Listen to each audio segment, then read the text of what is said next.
I mean, a lot of people don't believe me when I say that I'm Mormon, but like I tell them I'm number 4 out of 5 kids, and then all of a sudden they're like, oh, that makes sense. Hey guys, Violet here, and today I am talking about my experience growing up as Mormon. My mom was raised Mormon, and my dad converted to basically marry her, I guess. So they were pretty active in the church up until I was 10 or 11, and then at that point they divorced, and both of them started kind of wavering in their faith. I remember a lot of things that I noticed were wrong with the church, and things that I just didn't agree with. I guess I remember the first time that I ever really thought something was wrong was when my parents had forced us to go to church one day when I was about 12 or 13. And I didn't want to go, and neither did my little sister. So we hid out under the stage of the big auditorium. And we hid like in some lockers that were there. And while we were hiding in these lockers, some of the older guys that were running the church came in and they had a meeting in there. And their meeting was they were talking about how there were some people in the church that they needed to really focus on, and they needed to really bring back into the church because they hadn't, and they were worried because they hadn't been paying their tithing, so they thought because they're not paying us, they don't have faith. But they were really heavily focused on the fact that these high-income families aren't giving them 10% of their earnings. It's like they were talking about money and not about religion. And they didn't end up finding us in there. I think my little sister and I just stuck it out for like an hour and a half in the cupboard until they left, and then I think we left because I think at that point church was over. But that was kind of the first thing that really got me, and I was really young. Oh geez, something happened to me before that. I got locked in the church once, and my mom dropped me off one night for the youth activity on that Wednesday. I must have been like, I think I was 12. She dropped me off, and we just did whatever, had like an arts and crafts activity or something. And afterwards, this one lady was supposed to take me home. Turns out she left, and people came up to me and they said, hey, who's giving you a ride home? And I said, oh, sister so-and-so is going to be taking me home. And they're like, oh, okay. And they left. And then before I knew it, everybody was gone. And I walked around the church and I looked around for everybody, but everybody had left, and I was expecting sister so-and-so to come back for me, and I thought, oh, maybe she ran out to the car, maybe she was loading things up. But nobody was there. Lo and behold, a couple minutes later, the lights in the church go off, like air conditioning shuts off, everything just goes vroom, and it shuts off.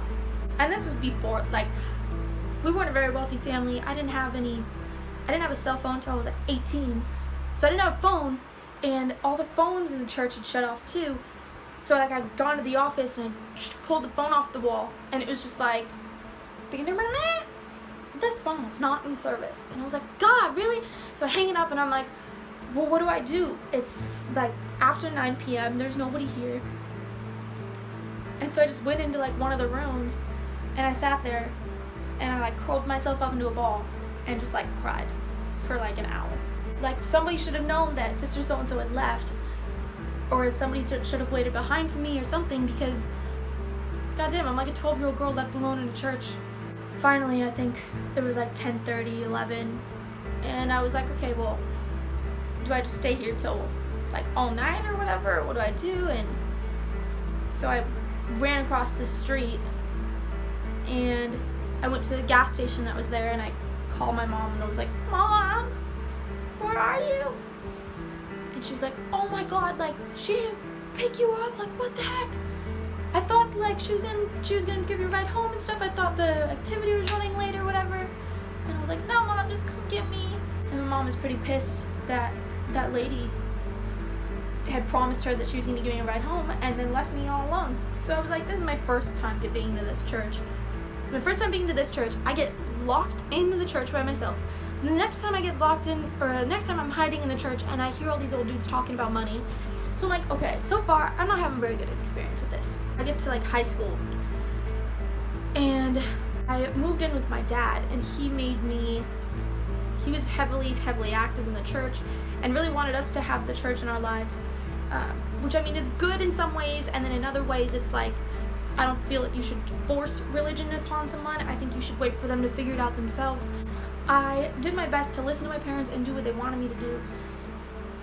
And one of those things was they wanted us to go to girls' camp, So for like 3 or 4 days over the summer, usually in like June or July, all the young women, so ages like 12 to 17, everybody goes to this campsite or this campground, and you like camp out for a couple days, and it's supposed to be a super spiritual experience. But for me, it wasn't. It was like a lot of activities for like arts and crafts, and people being mad that I'm like spending too much time at the craft station. Here's the thing, at the end of this whole spiritual adventure, you're supposed to get into a room together with all the girls from your ward and with the bishop. So the guy in charge of your church comes down and he kind of talks to you guys and sees how everybody's experience was at girls' camp. And so I'm in a room with like 30 or 40 girls. Everyone's sitting in a circle in this room, and they're going around and they're talking about their experiences and how, they felt the spirit when they were doing this on like the hike, or they just were going through a really tough time, so it was really helpful for them to come here. But it like bugged me so much because I'm in a room and everybody's crying, and I'm the only person who wasn't crying.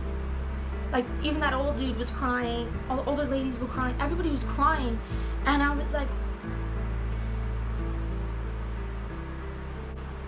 she's talking about like her dog dying, but her dog's not dead yet. Her dog just like got a cold, and they said like, oh, he might be going soon. And then everybody starts crying.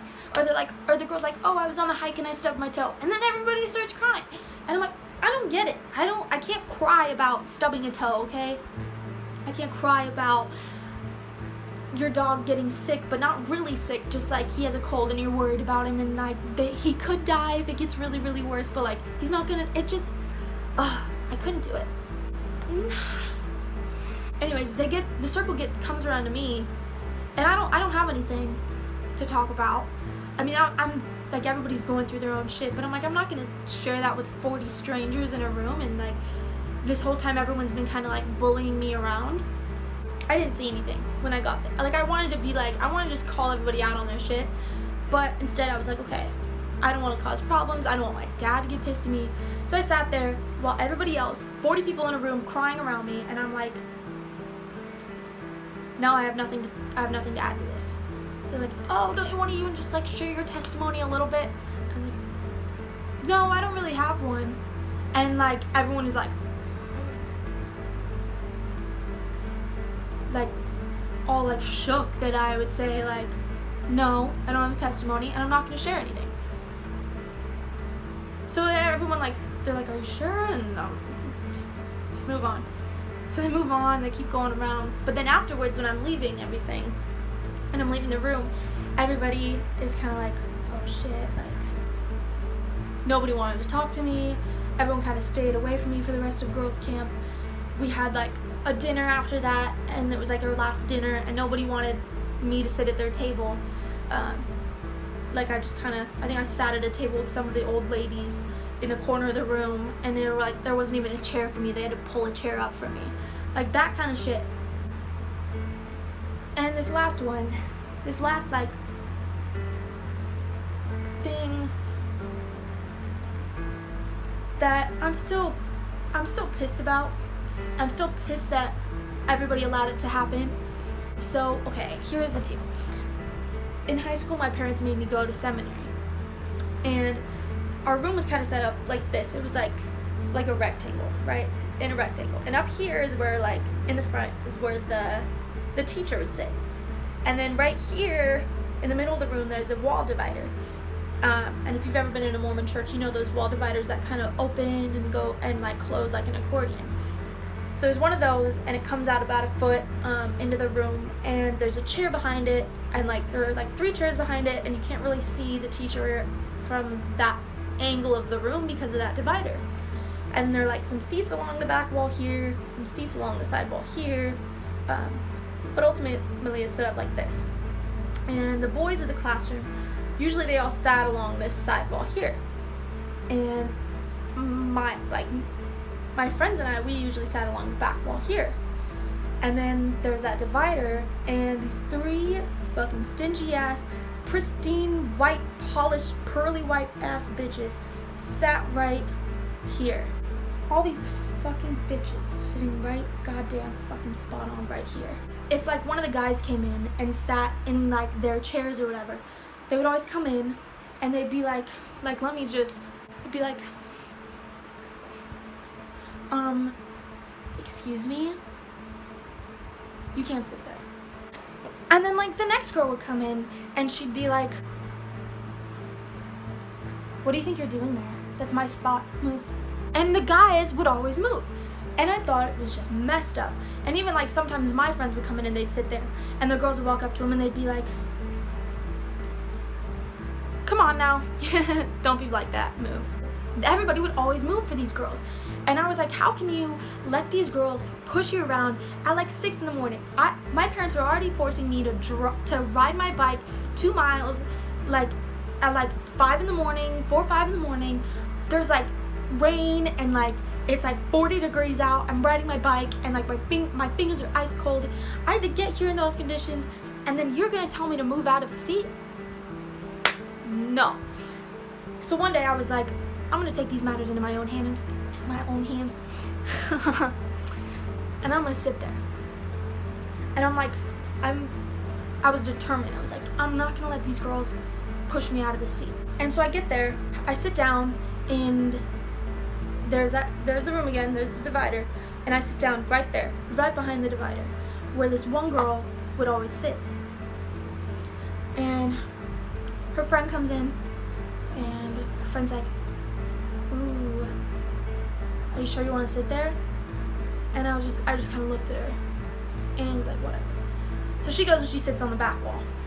You know, number 1, girl avoided. Then like some of the guys were coming in, and they would look at me and they'd be like, ooh, and they would sit down. Like everybody knew that there was like this girl was gonna come in and she was gonna be a fucking tornado. Then her other friend comes in, and the other friend sees me, and then looks at her friend, and then sits down with her friend. God damn, it's like 5:30 in the morning. Then the other girl comes in. Now this girl was the girl who always sits there, and she, God, I swear to God, like, what the fuck? Who let that fucking demon into this church? Was God not watching the doors when this girl walked in? Like, Jesus is supposed to be walking these hallways, and he hid in the men's bathroom. He straight up hid. This girl walks in, sees me sitting there, and is like,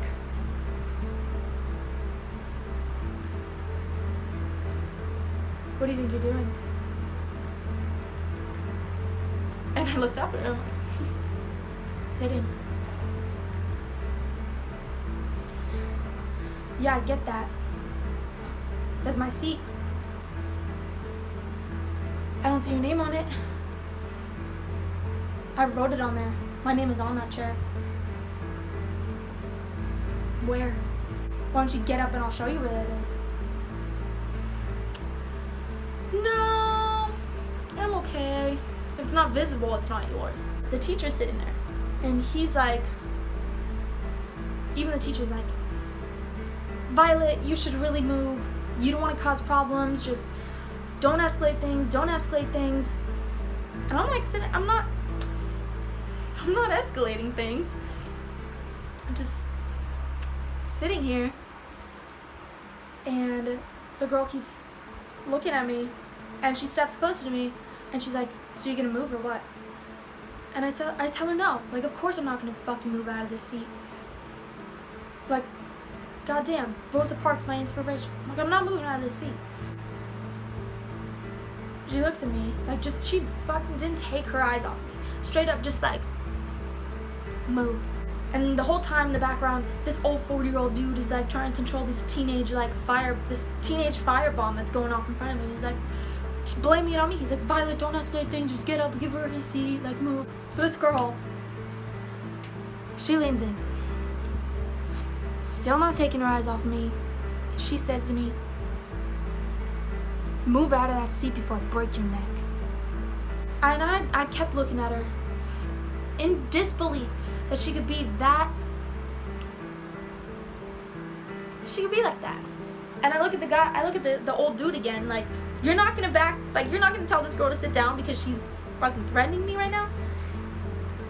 And he says to me again, he says, Violet, get up. And so at this point, everybody in the room, all these people, I basically said, get up, because this girl's gonna break your neck. And like, they all like must have believed it because they're all telling me to move. So I got up and I rode my bike to school. I got to school like an hour and a half early because I was supposed to be at church. And I was like, I'm never going again. And I wrote down, I'll have to find it one day and I'll like share with you. But I was livid. I was like, my parents are forcing me to go to this thing. My life just got threatened today. And like, everybody knows it. And I know he's gonna make me go tomorrow. And I was like, seriously, after this girl said this to me, I was so suicidal. I was sitting there and I was like texting my little sister. I was like, dude, I don't even want to be alive anymore, because I was just put in this I put myself in this situation, but nobody supported me really. Nobody else saw how kind of stupid and crazy this girl was being, and I was like, I don't want to get up and go tomorrow because I know that's what I'm gonna have to do. And the next couple of days, my dad forced me, or he was like, are you gonna go to seminary today? And I said, no, like, of course I'm not gonna go to seminary. Like, I'm not at a place where like I even feel comfortable going there anymore. And he told me, he was like, if you don't go, like, I'm gonna take away like your computer privileges, TV privileges. He was basically grounding me. And he was like, hey, the dude from church called today, like, you still aren't going, like, you need to go to this thing, or else we're gonna have to come up with some even more severe consequences for you. I don't remember what my dad said to me that like finally made me go. I think he must have threatened to like ground me even harder or something. So I went, and I would sit like in like a different corner of the room, where like, so there's that divider again, and I would sit over here on the other side of it so that she couldn't see me. And she comes up to me one day at lunch, and she's with her friends. And I remember it was a week when like it was like temple blessings or whatever. You go to the church and you like bless the dead. You baptisms for the dead. It was baptisms for the dead week, and in order to go to the temple, you have to confess whatever it is to the bishop or one of the older dudes, and you have to tell him like what you're dealing with and why, like, you don't think you're worthy to go to the temple or whatever. And she must have, like, this must have been her thing, because she comes up to me, and she's like, Violet, I'm so sorry, like, I can't believe I said that to you, like, I'm sorry that I hurt you so bad. And I was like, okay, you done? And she was like, and like ran over to her friends, and they were like, oh, it's okay, like, you did so good, like, we're so proud of you. And I was, God. As you can see, there's some crazy ass fucking people in the church. There's some great people too. What my experiences have been, I've always been pretty negative, and so I don't see myself going back to church anytime soon. I don't get how people can be like that, how they can be so cruel, and how people can be so two-faced, you know. But hopefully you get why, some of you guys get why I'm no longer in the church. And I really don't need you to be like, oh, you've just had a bad experience, that's why you feel this way. I don't need that, honestly. I'm not looking for that. I'm just sharing my experience with why, and sharing how it's just been kind of a bad time, so whatever. If you liked this video and you liked hearing about me being bullied and threatened, comment down below what you want to see from me next, and we'll see if we can make it happen.